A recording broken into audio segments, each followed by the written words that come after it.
All right, this is just a few snippets from a documentary about the Oklahoma City bombing made by Free Mind Films.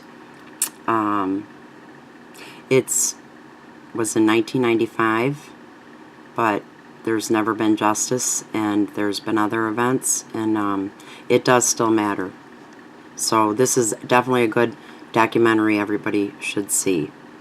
Instead, it fell straight down and rolled towards the crater. General Parton's report was conclusive. The Murrah Federal Building was not destroyed by one sole truck bomb. The major factor in its destruction appears to have been detonation of explosives carefully placed at 4 critical junctures on supporting columns within the building. Many independent experts concurred with the Parton report. Sam Cohen, inventor of the neutron bomb, issued this statement: "I believe that the demolition charges in the building that were placed inside at certain key concrete columns did the primary damage to the Murrah Federal Building.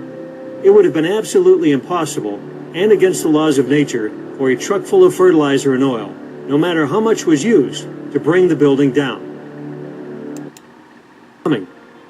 A deputy sheriff recorded this footage during one of the evacuations. Here the ATF is seen pulling out several weapons and blocks of what appeared to be plastic explosive. Was this the source of the bomb scare, or did this ordnance come from an illegal armory that witnesses report the ATF kept in the Murrah building?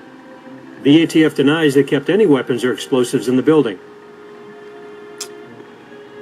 Day 1, hour 2 of the bombing, the most significant event that happened is when they said they found other bombs in the building. The second most significant event was when they moved everybody back and held them back. There were still people alive trapped in the building, but they came in with 2 trucks and backed them up to the Murrah building, and a bunch of these guys dressed in blue jackets with no letters on the back started taking boxes of files out and putting them on this truck. We were told by a blonde female agent that there were files so serious to the government that until those files were located, there would not be any recovery of them. If you remember the Whitewater investigation in Arkansas, all the paperwork was stored in the Murrah building. They had FBI agents over in the fields to the west of the Murrah building picking up paper almost all day long. And it was during this time that early in the investigation that I started receiving some various phone calls. One of them was a phone call from Little Rock, Arkansas. The guy said that he was a federal agent. He was not an FBI agent. He was not ATF. But what he did say was during their investigation of the Clintons, on all the drug running that went through Mena, Arkansas, and Lassiter's Ranch and all of that stuff that was going on at the time during Iran-Contra, that those records, when Clinton went to Washington, were transferred from there to the Murrah building. Because of the additional bomb threats or because the building was unstable and the firefighters couldn't get to them. So those are a lot of patients I think were lost that could have been saved. After rescue and recovery had been halted, the building was prepped for demolition even though all the bodies had not been recovered, and despite the architect's report that it could be rebuilt. Seemingly unrelated to the bombing would set the stage for some of the most damning evidence that the government was withholding from the public. My name is Jesse Trinidou. I'm an attorney from Salt Lake City, Utah. My brother, Kenneth Michael Trinidou, was murdered in the Federal Transfer Center here in Oklahoma City in August of 1995. Kenny had a hard life. I've often thought about that and how he ended up the way he did. He was an incredibly bright man, an incredible athlete. He set the national record in high school for the 2-mile run as a freshman. Went into the service, and like so many boys did during the Vietnam War, they come out heroin addicts. He robbed banks, or 2 banks, to support that habit. He was caught and he pled guilty. He went and did his time. He was a very strong guy. He wasn't very big, but he was very tough. He was easygoing, but he wouldn't back down. So if you pushed him, you were going to get a fight, and it was a fight you were going to lose. We loved him and stood behind him, and he was a good man.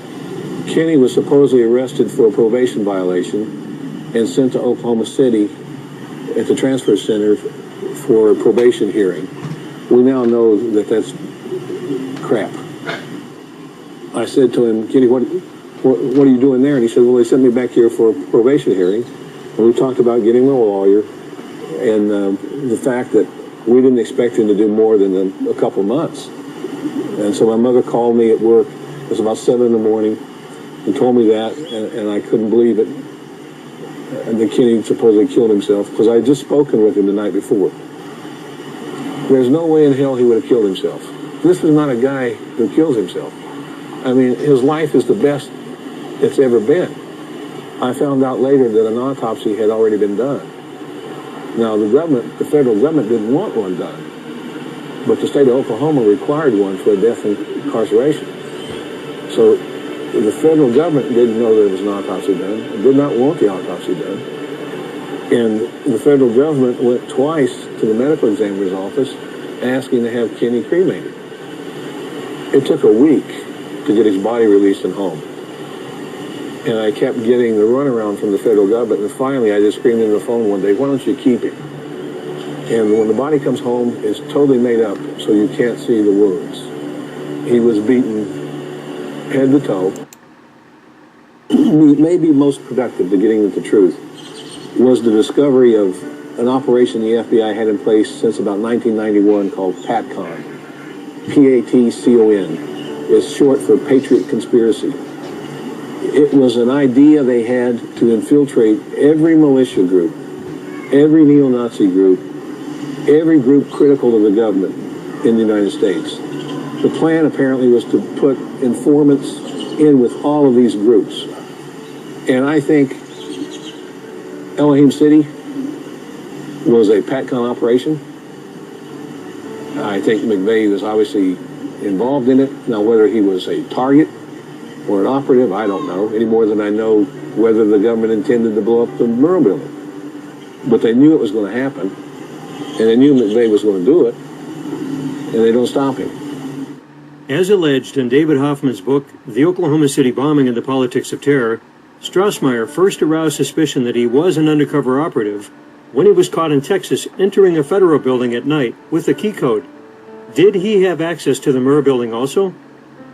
When we interviewed Jane Graham, who was a survivor, she said that when she went to work, it was either the day before or 2 days before, I don't remember which, she parked in the basement parking, and when she got out of her car and was walking across the parking garage, she saw 3 guys down there wearing coveralls and placing putty on the columns and stringing wire between the putty. Later, she picks out one of the guys from photographs and says, "That's him," and it was Andreas Strassmeyer. Strassmeyer was there listening, going over the plans. He was listening to everything. He was, what they were talking about, looking at place, pointing to things. But when they were talking, whatever they happened to finally be talking about, and when I was looking at him, at that point, then he left and went over to the other side of the building so I wouldn't keep watching him. The second man that was there, who appeared to be military, he's the one that the man in charge told to put the stuff back in the car. The second man obviously was taking orders from the first man because he had wire in his hands, which I thought was telephone wire. It's that real light color, thin wire. And he also had what appeared to be gray putty. Well, that's exactly how you string composition C4 with det cord. Security clearances. McVeigh wrote a letter. All right, this I'm going to try to read quick. Her brother was one of 400 persons selected for Special Forces training, and out of this group, he, along with 9 other persons, were handpicked based upon their intelligence, physical abilities, and other criteria to be afforded special training.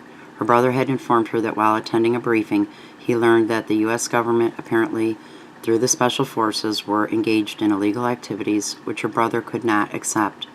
He alleged that this briefing revealed that he, as an agent of the U.S. government, would be required to participate in government-sanctioned assassinations and government-sponsored or directed drug trafficking.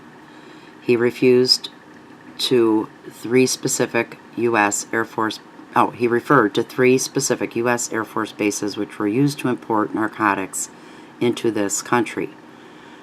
These bases were located in Florida, Arkansas, and Maine.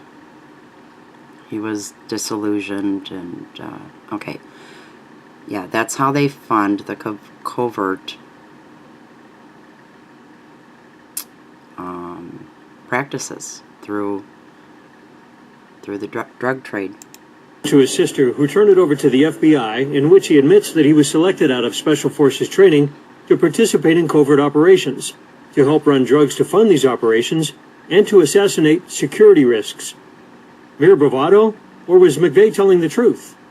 The FBI had put wiretaps on the McVeigh family's phone after the bombing. And so I'm reading this conversation back and forth between his mother and his sister. There's actually a few of these conversations where they say, we don't understand why the FBI won't listen to us and why the media is reporting that Timothy McVeigh washed out or dropped out of Special Forces.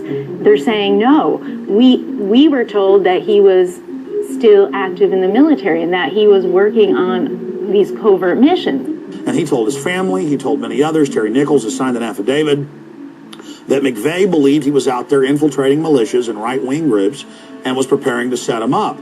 And then, of course, he later learned that he was the guy that got set up. If McVeigh was working for the government, what are we to make of the involvement of Terry Nichols, the only convicted accomplice? When Nichols had been convicted, but not given the death penalty, in federal court and in state court, he could not be tried again. He wrote to then Attorney General Ashcroft and said, come and see me. Come and see me and I'll tell you all about it. In his declaration, Nichols stated that crucial parts of this terrorist attack remain hidden from the American people, especially the identities of others unknown who collaborated with McVeigh in the bombing. McVeigh told Nichols that he had been recruited to perform undercover missions while in the U.S. Army. Always the good soldier, McVeigh revealed only one name in his chain of command, Larry Potts, Assistant Director of the FBI and the lead agent on the Ruby Ridge catastrophe in 1992, in which a U.S. Marshal and 14-year-old Sam Weaver and his mother Vicki Weaver were killed. Larry Potts later played an active role in the siege at Waco. McVeigh was angry at Potts for going off script and changing targets at the last minute. Another telling clue is on Tim McVeigh's death certificate. Despite being officially out of the military for 9 years and having held many different jobs since then, his listed occupation was U.S. Army. This is an example of real politic. Taken to its extreme, we can quote the words of Robert Shapiro, former Clinton advisor, who recently wrote in an editorial that the only thing that can save the Obama administration is another terror attack like Oklahoma City or 9/11. So they think of us as expendable.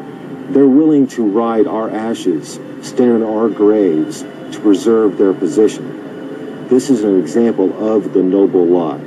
And in the months and weeks building up to the Oklahoma City bombing, there was incredible conditioning on the news. Justice. We have all witnessed an active role in and is using it to demonize good Americans. April 19, 1995 will live on in history as a reminder that we must all take an active role in holding our leaders accountable. Its legacy and lessons must be rooted in truth, not myth. The victims demand truth and justice. We have all witnessed firsthand the harsh reality of a government's ability to manifest its will upon the people. And it's up to the people to deprive government of the power to commit crimes and profit from the lies.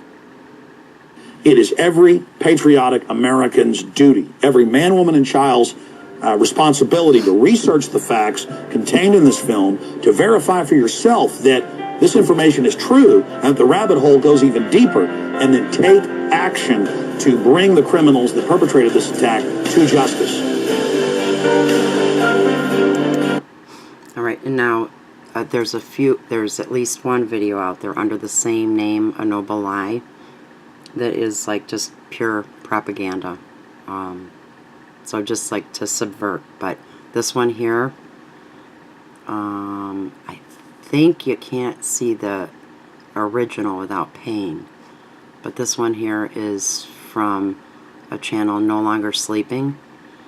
2 hours long, but in what, 95? Nearly 25 years ago. 9/11 was going on 18 years. So, this this recent history we've been through is really important to not allow it to stay covered up and justice be brought for victims and for us Americans.